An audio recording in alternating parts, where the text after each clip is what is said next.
You've heard me talk about it a lot over the years, but Pro Skater was one of those once-in-a-lifetime moments in video games. Nothing will ever get better than this, a statement which rang true again and again for multiple years.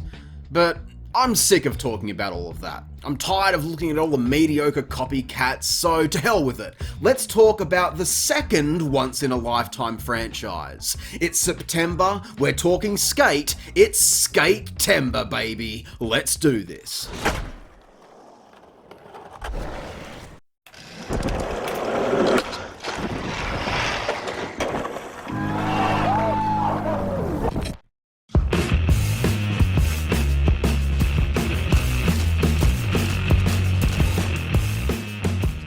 Once in a lifetime is a pretty big thing to get stoked for, but twice in a lifetime? That's something really special, and in 2007, for the first time since its inception, THPS met a legitimate rival boasting realism, advanced control, and an overall more modern take on the genre. Developed by EA's Black Box studio with experience in sports and some quite notable racing games, the aim was to innovate and evolve the genre away from the hyper-arcade action into much more of a purist tribute to the art form of skateboarding, finally releasing in September of 2007. Skate released a mere month before that year's annual Tony Hawk release, being Proving Ground, and outsold the industry mainstay a whopping 2-1 with its debut title. That is just a crazy, unfathomable introduction to the next generation of skateboarding video games.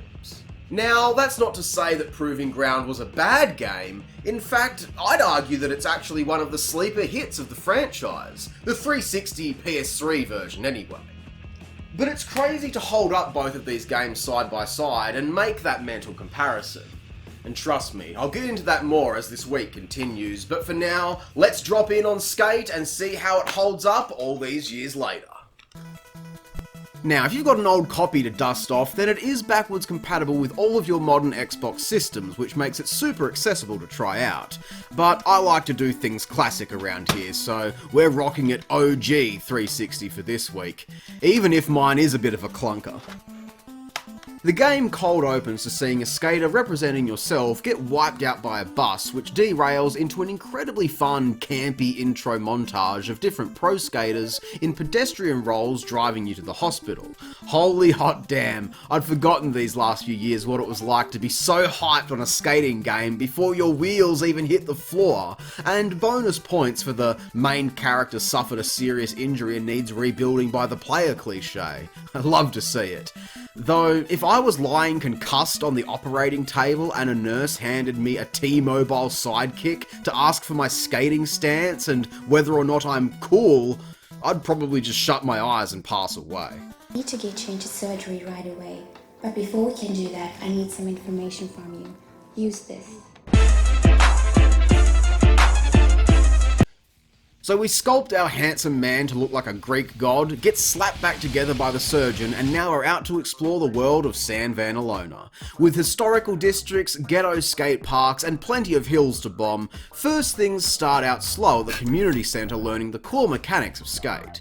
And this is where the game truly sets itself apart from Pro Skater, placing a lot more emphasis on the precise intricacies which go into each and every trick. Don't expect to be quintuple kickflipping into a 1080 backside McTwist across rooftops in Hawaii, okay? I mean, don't get me wrong, that stuff is a lot of fun. The argument of arcade versus realism is going to pop up throughout my reviews of the Skate franchise, but for now, let's just pretend it's 2007. Skate's success is going to live or die on the back of these realistic controls being solid. And by God, we're playing fucking Skate, boys.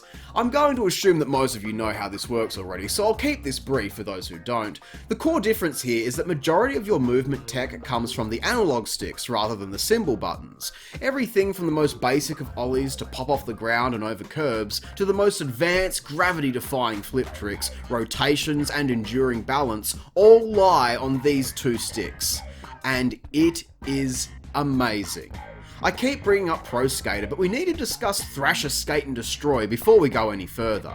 If you haven't seen my video from last year's Hooktober special, then definitely go check it out, but the short version is that in 1999, at the infancy of Pro Skater's arcade takeover, there was Thrasher's attempt at a grounded skate sim with a much stricter control scheme, environments set within the real world, and a ragdoll system if you failed to master the intricate movements. It was kind of rough, I'm not gonna lie, really hard to get into, but it definitely laid the foundation for greatness. Now here we are all these years later, and this proof of concept is finally a reality. Trick control just feels so right, and is ironically more satisfying trying and learning to land something a bit more down to earth and basic in comparison to being able to do all of this nonsense. But that's not to say Pro Skater didn't attempt to have some more detailed trick control, such as the nail a trick mechanic introduced in Project 8, which sucked a massive fart and was then fleshed out further in Proving Ground that year. I mean, for what it was, it worked for that game, but man, there is just no comparison here. Skate is the undisputed champion. And coming back to this, I'm so glad it's still easy to pick up and play, even for the first game. Everything is so well refined and still deep for learning. It can be quite a lot to take in all at once, so I'm glad that we've got a disembodied voice in our heads guiding us through some of these different aspects. You'll figure it out eventually. Timing just takes practice. Now you learned how to ollie into the air. Now let's teach you a couple of options while you're up there. When using tranny to get air... Anyway, atrociously outdated skater lingo aside, the game begins with some really helpful tutorials for new and returning players as a safe space to get connected with the board through your fingertips. Flicking ollies, learning to balance manuals, and tricking in and out of various objects all flows so naturally. You know, I'm not a skater, I can't stand on a board to save my life, but playing this gives me such a greater appreciation, which really is the core of why we're still talking about these games today.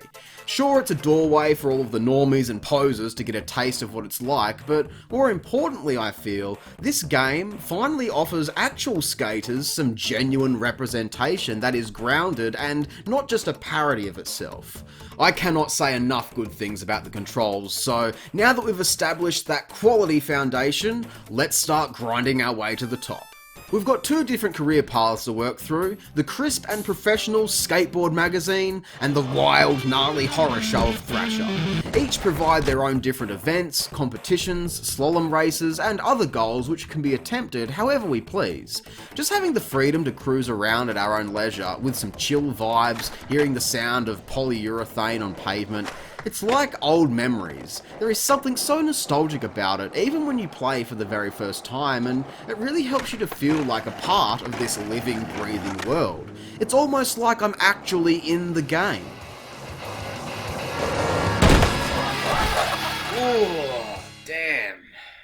Okay, now that I think about it, it's probably a good thing that I'm not actually in the game. Yeah, you've got to watch out for traffic because it's Carmageddon out there, and in certain areas, security like to rough you up for scratching up benches and ledges.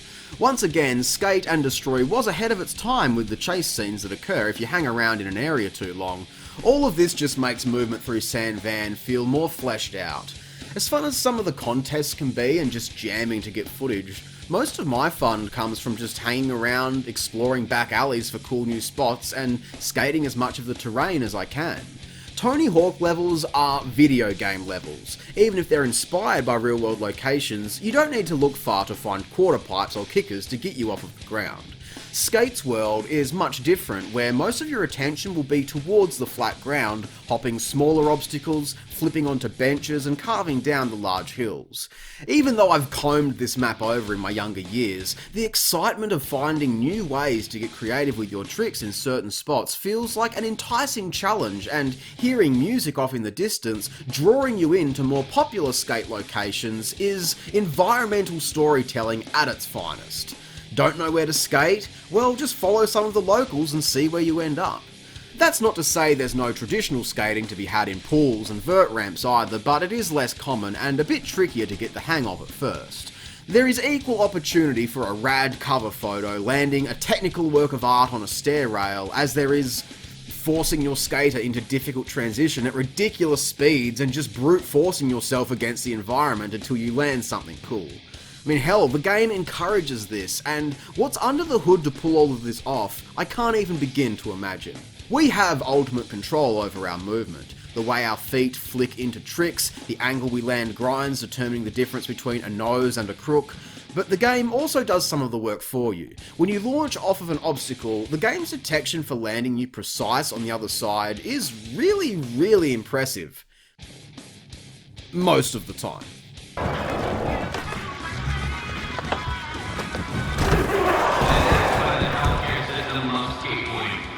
It's not perfect, of course, but hey, that's half the fun here, and I've got to say that coming back to this, I was expecting far worse for the debut title.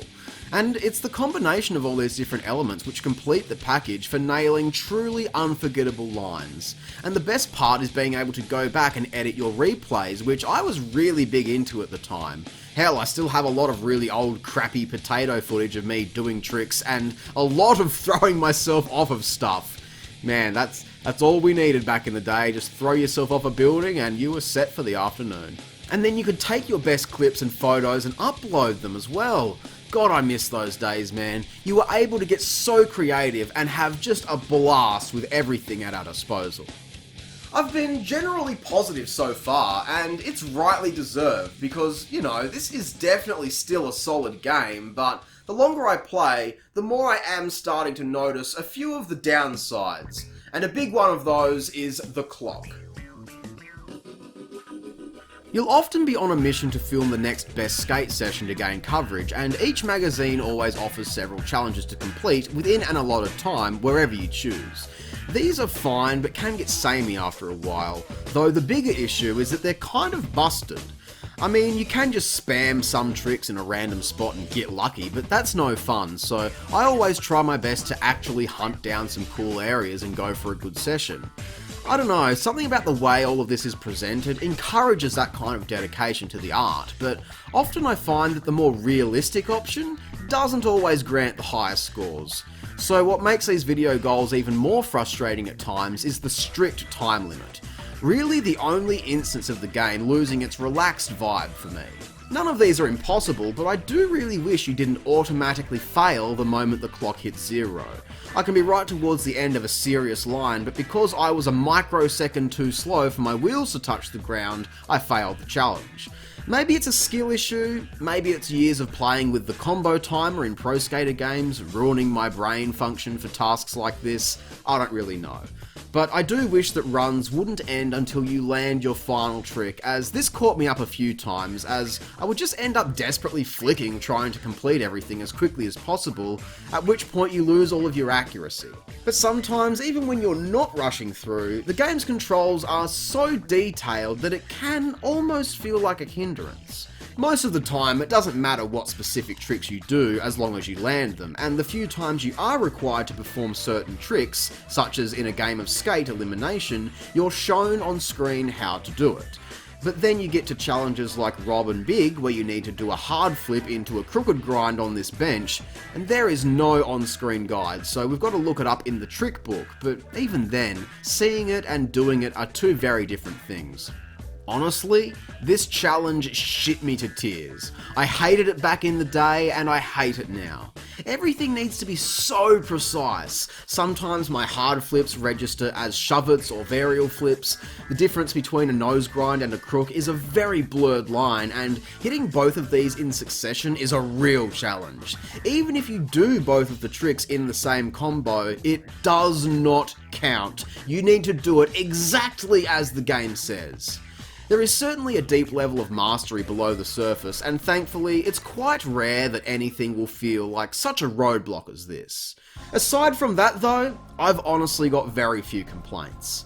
Some parts of the map seem very wide, empty, and virtually unskateable, but whatever, that's being realistic almost to the point of flaw.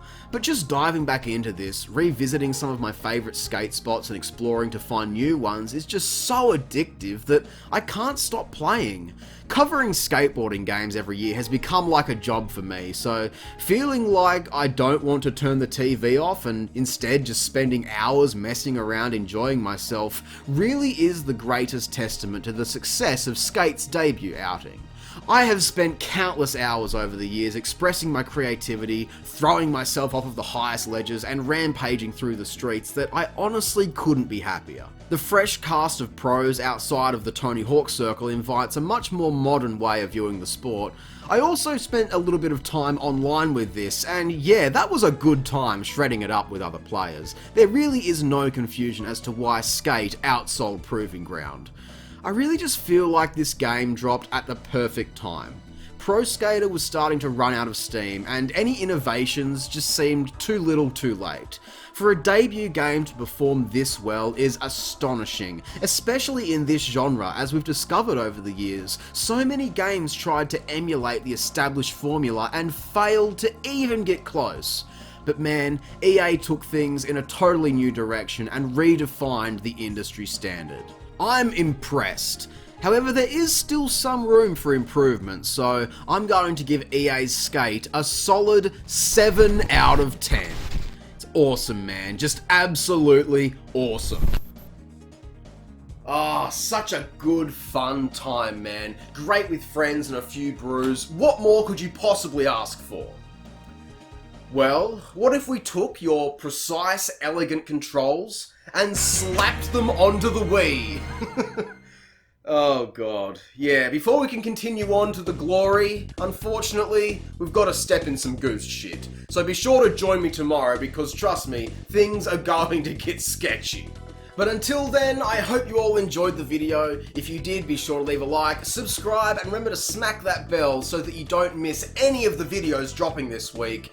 And in the meantime, if you'd like to see me talk about the mobile phone port of Skate, yeah, that's a real thing, then maybe consider pledging over on Patreon, because this is the 7th year in a row now that I've done this week-long skateboarding game special here on the channel, and it would not have been possible to keep doing that without the ongoing support of everyone over on Patreon. So thank you all so much for sticking around.